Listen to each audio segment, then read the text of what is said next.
for the glory of old state, for her founder strong and great, for the future that we wait.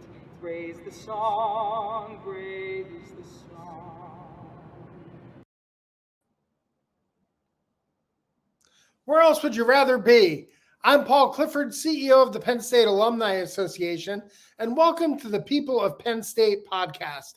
In fact, this is a special We Are Weekend edition of People of Penn State. If you are back here in Happy Valley, or if you are just tuning in virtually, welcome home and for your reunion. And we're so glad to see so many of you back here celebrating with us on We Are Weekend. As usual, each week on the podcast, you can expect to hear the voices of Penn Staters talking about what they're passionate about, and you can expect to feel the pride and the power of the Penn State Network. If you're not tuning in live here, you can find the People of Penn State podcast on Apple Podcasts or your podcast app of choice. Subscribe and give us a rating. Ratings and reviews help others find these great stories. And we have a return guest back with us today. Ben Feller is here as our guest on the People of Penn State. Ben is a communications advisor who has covered 2 presidents and now helps people and organizations tell their own stories. Ben's most important title as is Sam Feller's dad is the one that drove him to write his first book, Big Problems, Little Problems, a father and son tale about solving life's frustrations. Ben is a partner at Maslansky & Partners, the leading language strategy firm in the world. He's also a moderator, a public speaker, a media advisor, and he's a native of State College. Ben graduated with distinction from Penn State in 1992 with a degree in journalism, and he has been honored as an alumni fellow of the university. Please welcome Ben to the People of Penn State podcast. Ben, how are you? Paul, I'm great. It is so good to see you again. I always feel at home on anything related to Penn State. I am a person of Penn State, so I'm glad to be with my people. Excellent. Now, it's good to virtually welcome you back home here to Happy Valley. We're coming to you from State College. For people who are unfamiliar with your story, let's start right at the very beginning. You know, you grew up here, but how did you become a Nittany Lion? Yeah, well, I grew up in Boalsburg, just outside of State College. My family was based there because both my parents worked at the university. So I was a local and went to State College, high school, all through. And then I moved away in high school, but came back, went to Penn State, got reunited with my friends from my upbringing, met a bunch of new friends. And so really, State College and Penn State were a huge part of my first 25 years, including my first true job as a reporter for the Center Daily Times. And since then, I've gone on to journalism in other places, including in Washington at the White House, and then gone into business. And now I live in New York City. But State College is always home. Penn State is a big part of my pride. My son, Sam, probably has 14 Penn State shirts and sweatshirts, maybe even more than I do. And, you know, still have family there. So it's a big part of my life. Well, as I mentioned in the intro, you're a new author of your first book, Big Problems, Little Problems. You were featured this morning on the CBS morning show, which was fantastic. And you could tell Penn State runs deep in the Feller household, because there was a picture of you standing in front of the Penn State Alumni Association banner that we had at the Alumni Fellows dinner that night, you and Sam posing for pictures of it. I was excited to see not only a Penn Stater on the morning show, but to see the Penn State Alumni Association represented. Yeah, well, I appreciate that. You noted that, Paul. You know, they asked me to send some photos for them to use as they wanted, and it was pretty easy to find some of Sam and me with Penn State as a background, because it's been a through line of our lives. But yeah, the story of Big Problems, Little Problems is truly about helping everybody figure out how to live their life a little easier. And when I say everybody, it's written for young children, but there's a true message in there for older kids and for grownups too. It's about a boy who gets overwhelmed at the beginning of the book by trying to zip up his coat. He just doesn't know how to do it. And at the time, it's overwhelming. It just seems like it's the biggest problem in the world. But actually, it's not. We as parents know that. But instead of saying to him, hey, that's not that big of a deal, he doesn't have perspective yet. He's a 5-year-old kid. And so I, as the dad, got him on knee so I could look at him eye to eye, slowed the whole situation down. We took some breaths. I showed him how to do it. Then he did it. And we hugged and we had a handshake and we went about our day. And in that mini episode, it was about teaching him how to solve a problem, to convert something that seems so big into something little. And that's really been the mantra for us for years. It was when Sam returned the favor on a moment where I was really frustrated. And he said to me, "Daddy, don't get frustrated. Big problem or little problem." He not only showed me that he had been hearing me and modeling my behavior, but he became the teacher. And it was so magical and so moving to me that I thought there might be a story here to capture. And that's what led to the book. That's amazing. You know, it seems, I don't know the exact words on how to put it, but every time you and I have interacted, right, Sam has been ever present, right? We have a lot of interactions with alumni and a lot of friends, right? And we know they have children, right? But we don't necessarily kind of get to interact and experience the way that I felt that we have been able to interact and experience your relationship with Sam. First, you've been very public about it. Yeah. My favorite memory is when you won the Alumni Fellow, and Sam played a big role in that acceptance speech. Can you share a little bit for the folks who weren't there, a little bit about how that played out? Yeah, well, I'm happy to. First of all, Paul, that your reflection about Sam's ever-present role in my life is absolutely on target. And to me, it's natural.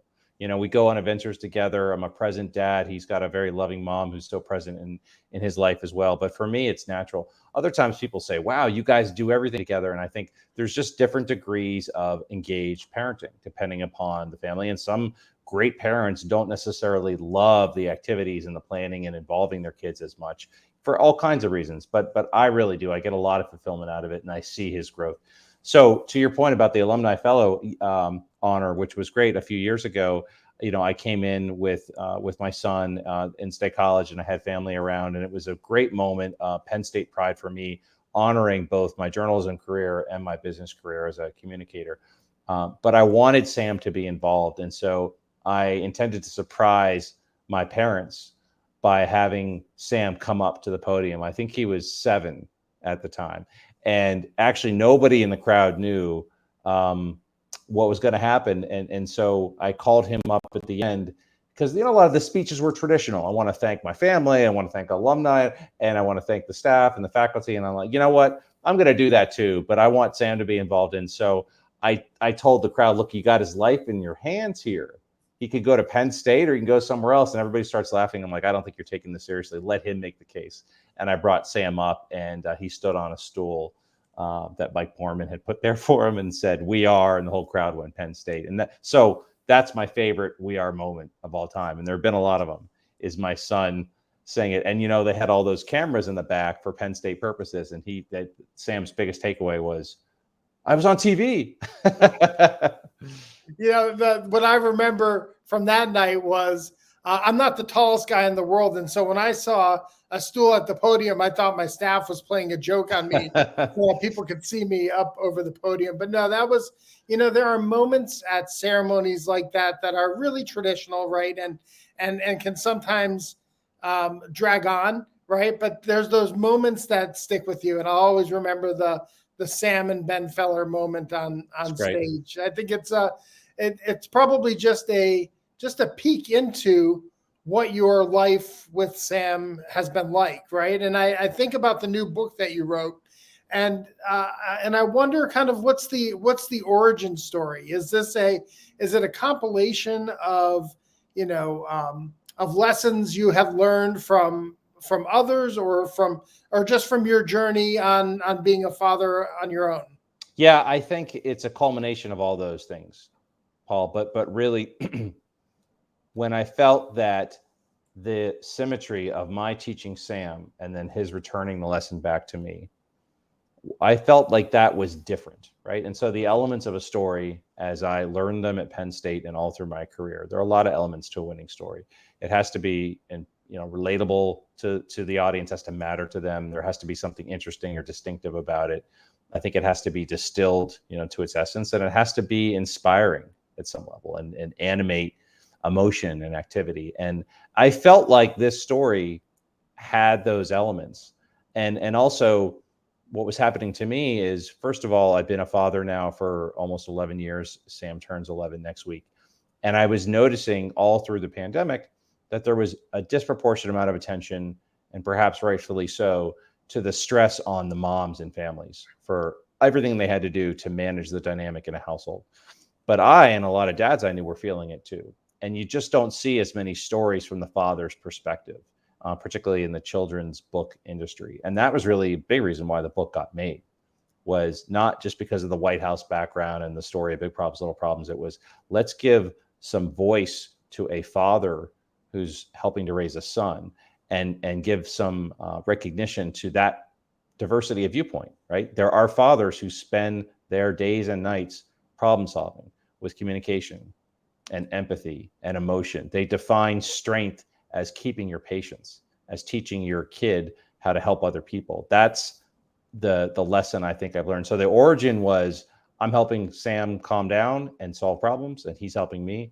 But really, there's a broader message, I think, for families and for this conversation about fatherhood, to understand that a lot of us dads out there are doing a lot of problem solving, and it's time, I think, to recognize that. And if there are dads who aren't, it's time for them to step up and do what they can. Because I tell you this, the sons and daughters out there are going to remember. They're going to remember who was there to help them. You know, as I think about the book, right, it was intentionally written as a children's book, right? It's beautifully illustrated. It is presented so that students, so that children can consume it in a way that they best understand. But as I look at it and think about it, their messages in there are kind of timeless, right? They're really for everybody. I think about the problems that I face, and right, some of the ways that you break down approaching a problem are things that would be helpful for me in my day-to-day, right? Take a deep breath, slow things down. Are you hearing that from people who are enjoying reading that book and sharing it with their children? I've heard it repeatedly, and every time it matters to me.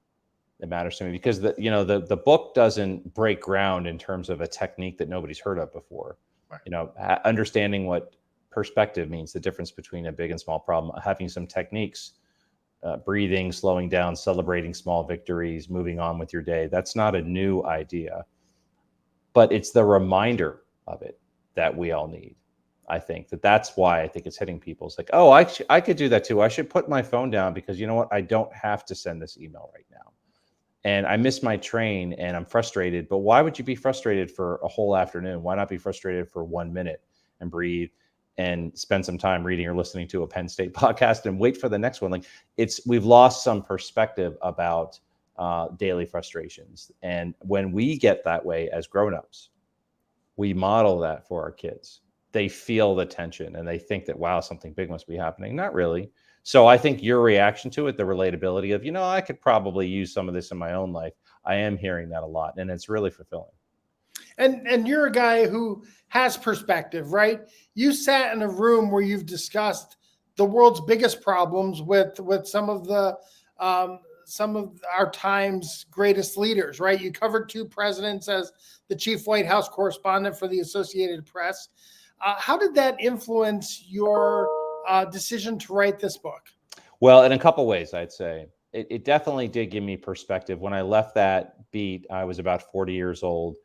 And so everything I've done since in my storytelling career as a communications advisor, I work with a lot of clients of all different types of challenges. But I personally know that sometimes what's happening for them, it's make or break. It's the end of the world. But I have covered life or death situations.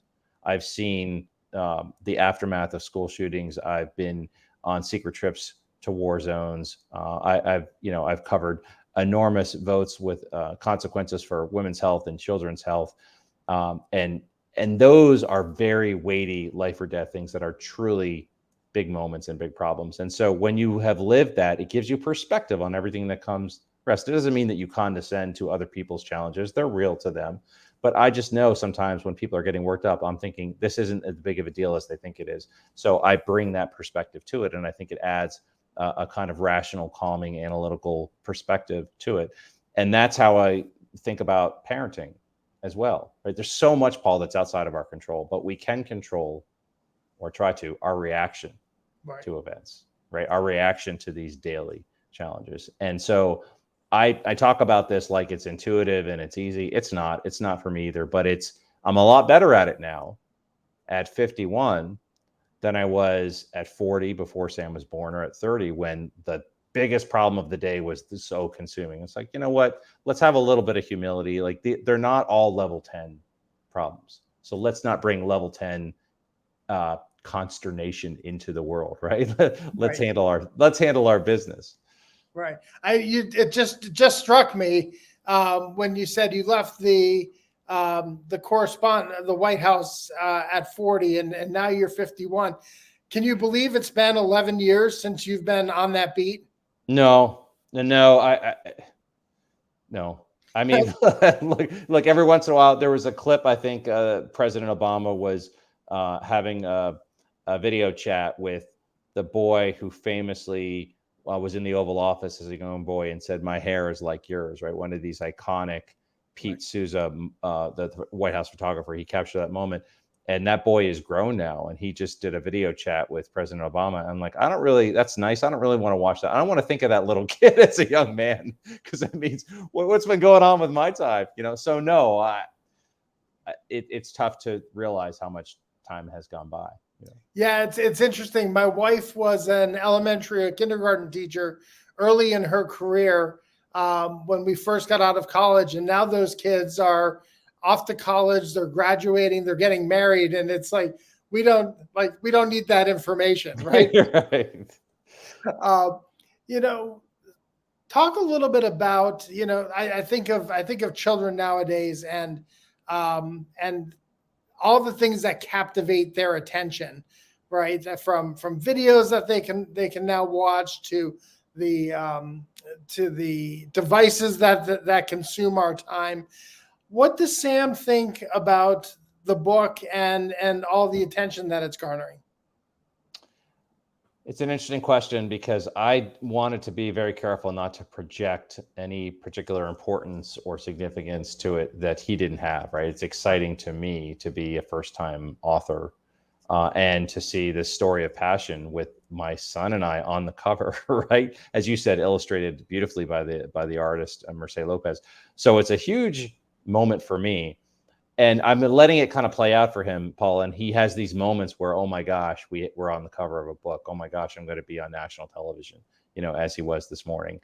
So in that sense, it's significant to him. But also, I asked him recently as he was preparing to do this video segment, I said, "Do you want to reread the book?" And he goes, "Daddy, I kind of lived it, no offense, but I already know the story. It's my life." I was like, all right, so, I wouldn't say that he's not unenthused about it, but he's a 10-year-old kid who also wants to talk to his friends, play sports, play on his iPad, put together Legos. And so it's in the mix of things on his mind, but I wouldn't say it's quite number one.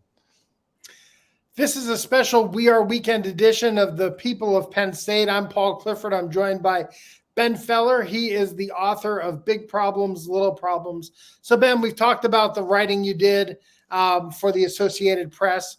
This is your first children's book, and so a new experience, a different kind of writing for you. What's been the best part of it?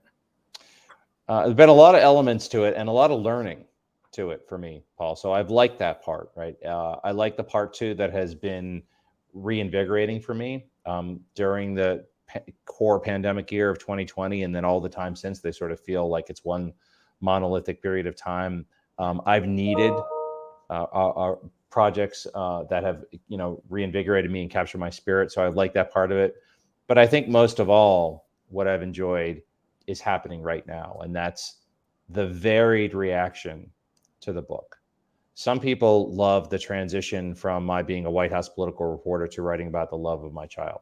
Some people are interested in the tips and tools embedded in the story to help kids with anxiety, particularly in such an anxious time.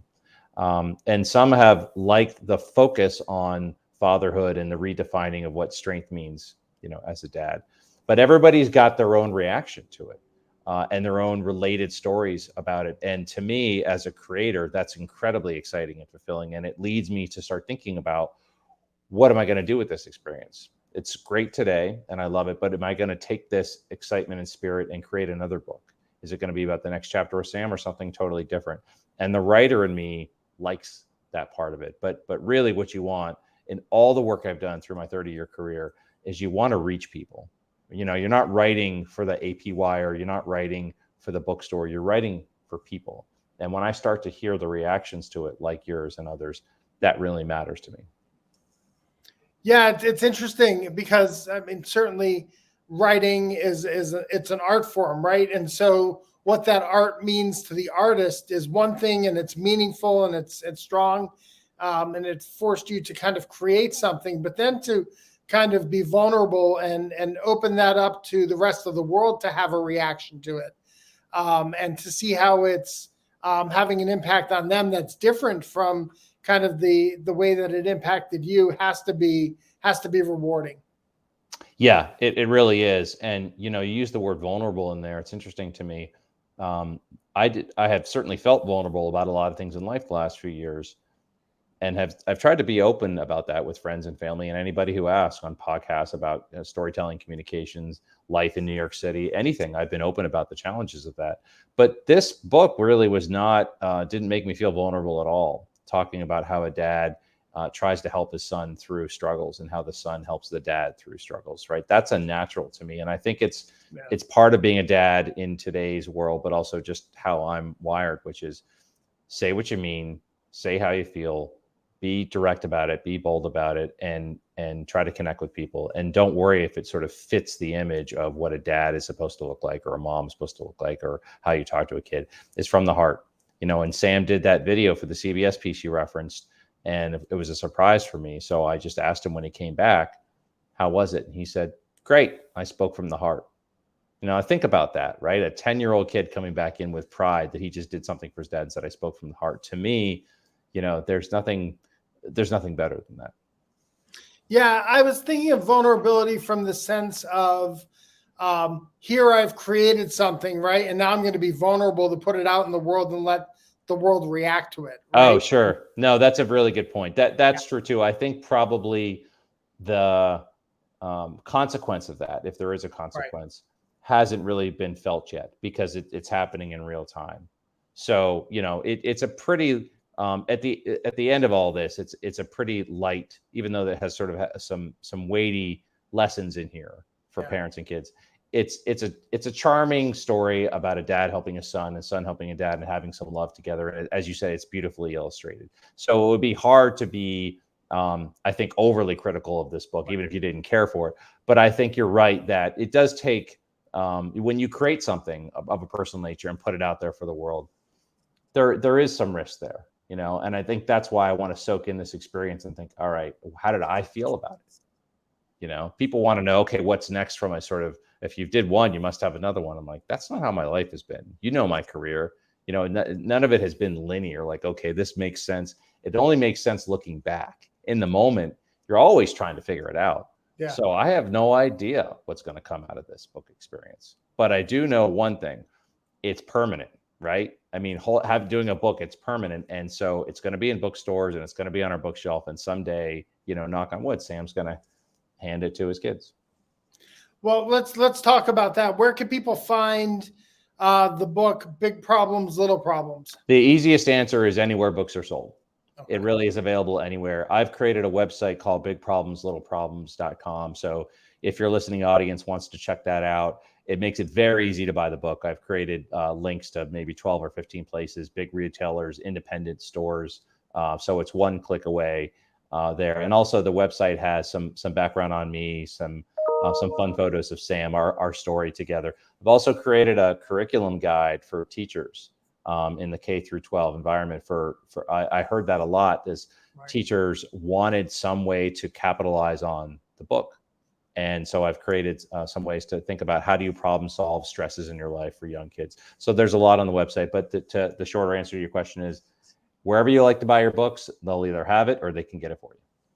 That's excellent. Hey, I wanted to transition a little bit into talking about what you're doing now. It's not only an exciting time because you've launched the book and you're doing all these great interviews with media and talking about the passion. What really, in my opinion, it was a passion project for you. But you've also been just named a partner at Maslansky and Partners, a leading language strategy firm. So, first of all, what is a language strategy firm? Sure. And some of this answer is a little bit TBD in the sense that as we sit here and chat together, I haven't started that new job yet. I start next week. But really, the firm specializes in the creation of narratives, stories that move audiences to do something. So Maslansky and Partners pairs really rigorous research with the creativity of writing to come up with language for a company that accomplish something big. Now, the something big depends on what the client is hiring us for. It could be to move opinion about what they do for a living, to create new recruitment of students, to move markets. But it's about creating the story. So a lot of firms that do public relations or public affairs, including the one that I worked at for 9 years until recently, they do storytelling, but it's sort of in the mix of a whole bunch of other things, right? These holistic firms. And Maslansky really focuses on the power of a story. How do you use the right words and the right language to move people to action? And so you got to love storytelling to work at a place that focuses on language strategy. And I do. And I spent a lot of time with them, not just on what they do for a living, but what's their culture there? What's the community there? And those elements of a job have become even more important to me, Paul, through the pandemic, because I spent a lot of time working alone, isolated and working out of my Brooklyn apartment. And I'm ready for that kind of chemistry and camaraderie again. And so that's my take on what it means to work at a place that focuses on language strategy and the power of story. I'll know more soon, but I really feel like it's going to be a good fit for me. Let's just dig into that just a little bit, right? I mean, we're all familiar with marketing campaigns, right? We see the Super Bowl ads, we see these commercials. What's the difference between storytelling and marketing, and how is storytelling more effective than what we might traditionally think of as marketing and advertising? Yeah, I mean, those terms, marketing, advertising, branding, public relations, they are a little tricky in the sense that they capture all manner of sin. They overlap with each other, and they can mean different things. To me, marketing, which can be tremendously important and successful, really has to do with the execution of an idea, a commercial campaign or a political campaign. But you have to have the root idea right in order to get people's attention and move them. So I think any type of branding, public relations, marketing, advertising goes back to what are you trying to achieve, right? What are you trying to say? How do you say it? What is different or distinctive about your message? And why should people care? And those questions sound really straightforward as I tick them off, but they're hard to answer in a competitive environment. A lot of places struggle with that. So you got to have people that really understand story, I think. And then if you were to stop to your point about storytelling, well, you've got to market that then, right? You've got to find a way to get it out. And then you get into all kinds of execution through digital media, through advertising, through traditional marketing, through earned media, and the like. And those things are all important as well. But what I like about it is, getting the language right. This is a special We Are Weekend edition of The People of Penn State. I'm Paul Clifford. I'm joined by Ben Feller. He's the author of Big Problems, Little Problems. Ben, at the end of our podcast and at the end of the last time we talked, we like to have a little bit of fun. I want to mix it up here and not ask you some of the same questions that I asked you last time, but just some quick hitter questions. So as you think throughout your career, what is the favorite interview you've ever conducted? So you're on the other side asking the questions. What interview stands out to you? The one that stands out to me the most still is the first time I interviewed President Obama one-on-one. It was a signature moment for me as a White House correspondent. It was tremendously newsworthy. I mean, I got him on a good day, Paul. I'd like to give myself credit for this, but he was in Chicago. He was in his hometown. He just slept in his own bed, and he was like ready to chat. So everything I asked him about at the time, the topics are dated now, but it was about, the debt crisis in Libya and Afghanistan and Hillary Clinton, and he made news on all these things. And so, it was a combination of, I've earned my way to the point where there's two people in the world in this room. There's the President of the United States and me. And what I ask him and his answers are going to drive, potentially global debate. That was a great feeling. Plus, just before we started, this was on TV as well. And so the crew is making sure that the lighting and the sound is set to go. And so we have like a minute of small talk. So I'm small talking with the president, and he's aware that I'm about to become a dad.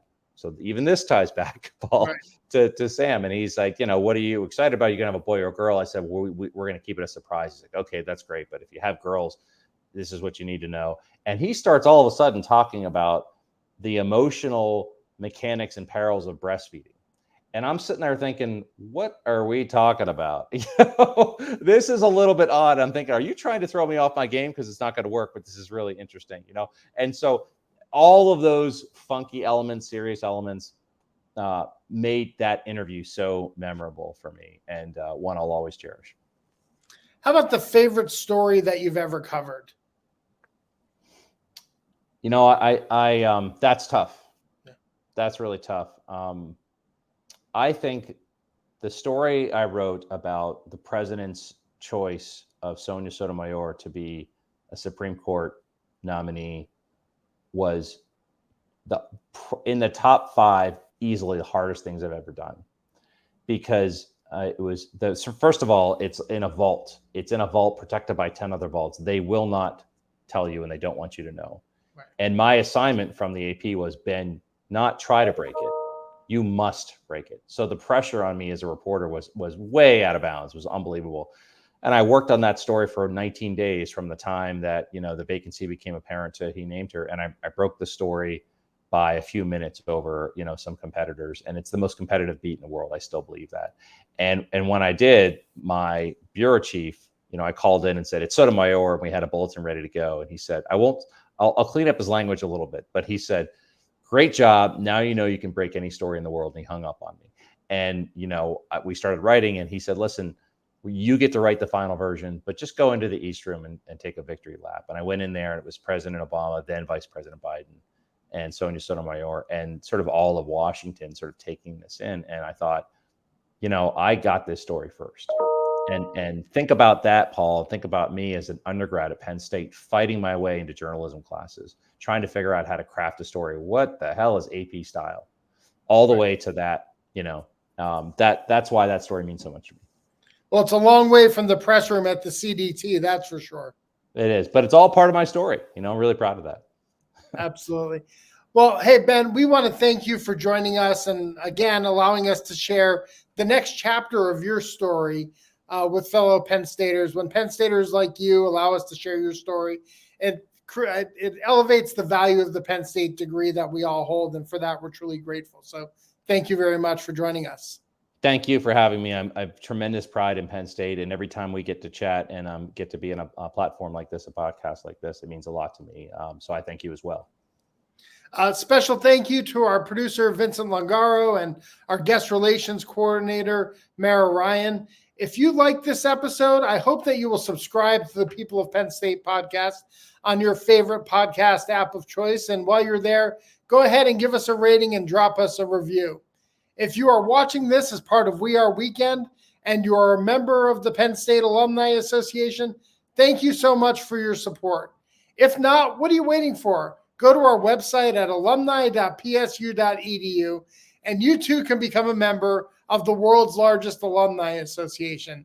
Thank you for listening and for tuning in, and for all you do for the university, for the glory, and for the future. We are. We know of our spring shame to